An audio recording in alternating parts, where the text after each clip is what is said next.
გამარჯობა მეგობრებო, ტრამპსა და ილონ მასკს შორის მომხდარი წაკინკლავების შესახებ უკვე გეცოდინებათ, მაგრამ თუ არ იცით ან გაინტერესებთ, როგორ ვსაუბრობ ამ თემაზე თვითკმაყოფილებით, შეგიძლიათ YouTube-ზე ნახოთ ვრცელი ვიდეო დავდე.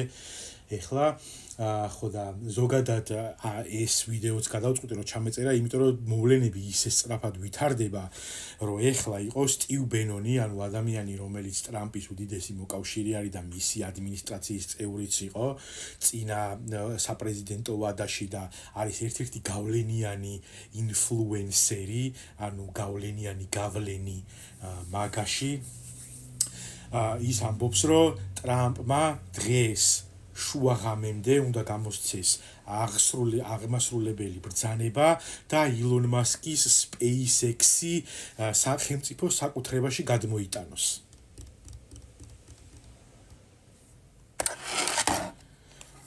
დიახ, იცით, აი ეს ბიჭი კამალა ხარისზე რო ამბობდა, რომ კომუნისტი არისო, გასული არის.